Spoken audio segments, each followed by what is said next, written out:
उत्तर प्रदेश सरकार के UP triple SC PET exam दे चुके अभ्यर्थियों के लिए बहुत बड़ी खुशखबरी है कि उनका लेखपाल का सिलेबस आ चुका है।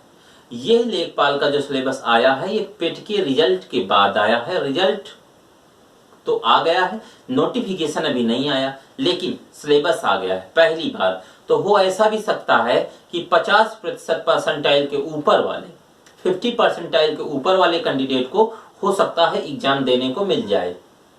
तो वो सारे अभ्यर्थी इस सिलेबस को देख लें और देखने के बाद उसकी तैयारी शुरू करें।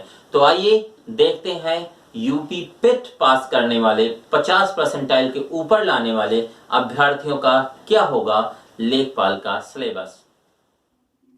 हाँ दोस्तों, तो ये रहा आपका नोटिस सिलेबस का। उत्तर प्रदेश अधीनस्थ सेवा चयन आयोग, जिसे हम शॉर्ट में कहते हैं यूपी ट्रिपल एससी, जिसने पेट का एग्जाम करवाया था, पिकअप भवन, तृतीय तल, लखनऊ। जो सूचना संख्या जारी हुई है वो 164/34 4 आयोग 2020 के अनुसार 8 दिसंबर 2021 को ये सूचना जारी की गई है। दोस्तों, जो आप देख पा रहे हैं कि 8 दिसंबर 2021 को ये नोटिस जारी की गई। चलिए आगे आते हैं। अब इसमें कहा गया उत्तर प्रदेश सेवा चयन आयोग लखनऊ द्वारा प्रारंभिक अर्हता परीक्षा 2021 के अंतर्गत प्रस्तावित लेखपाल पद की मुख्य परीक्षा हेतु विज्ञापन प्रकाशित कर प्रारंभिक अर्हता परीक्षा 2021 में सम्मिलित अभ्यर्थियों से ऑनलाइन आवेदन आमंत्रित किए जाने हैं, जिनके संबंध में पृथक से सूचित किया जाएगा। मतलब लेखपाल के फार्म भरवाए जाएंगे, उसके लिए नोटिस जारी की जाएगी। ये जो प्रारंभिक अर्हता परीक्षा 2021 कह रहे हैं, इसका मतलब है पेट के संबंध में बात हो रही है। आगे बढ़ते हैं। तदनुक्रम शासनादेश संख्या 1402/47 का ये आगे बढ़ते 13/6/2015 दिनांक 3 दिसंबर 2021 द्वारा लेखपाल पद की मुख्य परीक्षा हेतु स्वीकृत परीक्षा योजना एवं पाठ्यक्रम अभ्यर्थी के सूचनार्थ आयोग की वेबसाइट पर उपलब्ध किया जा रहा है। लेखपाल के रिक्त पदों पर चयन हेतु लिखित परीक्षा की योजना एवं पाठ्यक्रम। देखो दोस्तों, 2015 में जो लेखपाल की परीक्षा हुई थी वही सिलेबस फिर से जारी किया गया है।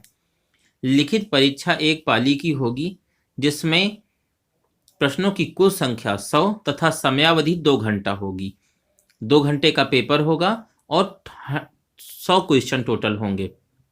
परीक्षा के प्रश्न वस्तुनिष्ठ एवं बहुविकल्पी प्रकार के होंगे। प्रत्येक प्रश्न 1 अंक का होगा। मतलब है, देखेंगे आप अलग अलग जो आपके सामने विषय लिखे हुए हैं। हिंदी का जो पहला है आपका विषय हिंदी विषय जो है आपका वो होगा 25। हिंदी विषय के प्रश्नों की संख्या कितनी होगी? 25 और निर्धारित अंक कितने होंगे? 25। गणित विषय की संख्या कितनी होगी? कुल प्रश्न 25, अंक कितने? 25। सामान्य ज्ञान के 25 प्रश्न 25 अंक के। ग्राम्य समाज एवं विकास के 25 प्रश्न 25 नंबर के। तो टोटल आपके सामने जो प्रश्न आएंगे वो कितने होंगे? तो वो होंगे 100 प्रश्न और निर्धारित अंक भी कितने होंगे? 100। यहां देखो नीचे नोट दिया है दोस्तों। नोट में लिखा हुआ है, नोट दिया हुआ है कि उपर्युक्त परीक्षा हेतु निगेटिव मार्किंग ऋणात्मक अंक दिए जाने हैं, जो प्रश्न के पूर्णांक का 1/4 या 25% होगा। जो एसएससी आपका काटता है निगेटिव कि 0.25 का, वही निगेटिव इसमें भी रखा गया है 1/4 का, जो कोई खास प्रभाव नहीं करता।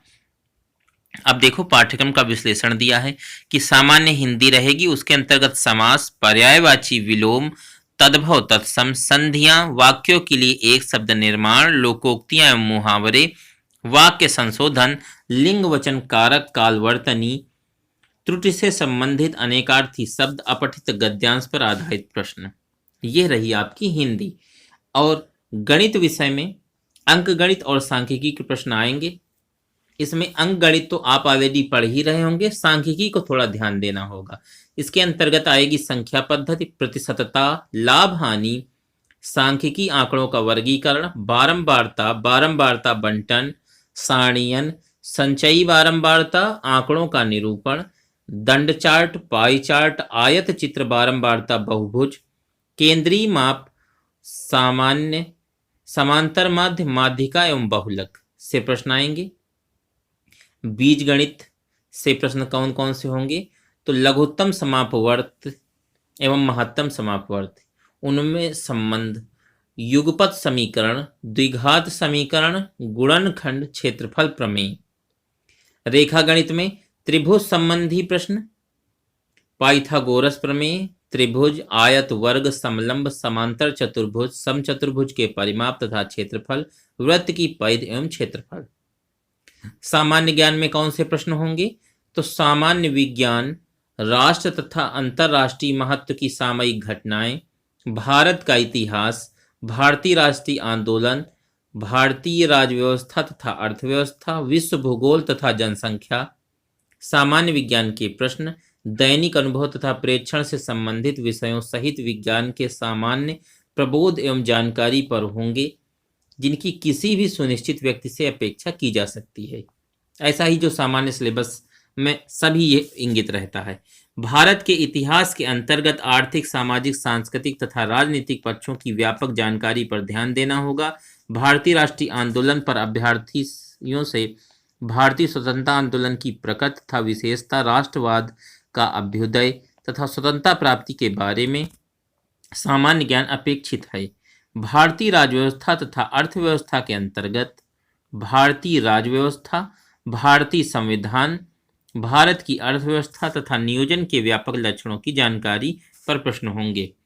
विश्व भूगोल तथा जनसंख्या में केवल विषयों की सामान्य जानकारी की परख होगी, जिसमें भारत के भूगोल में भौतिक, पारिस्थितिकी, आर्थिक, सामाजिक, जननांकी पक्षों पर विशेष बल दिया जाएगा। अभ्यर्थी से उपरोक्त की सामान्य जानकारी, अभिज्ञा विशेषता उत्तर प्रदेश के परिप्रेक्ष्य में अपेक्षित है।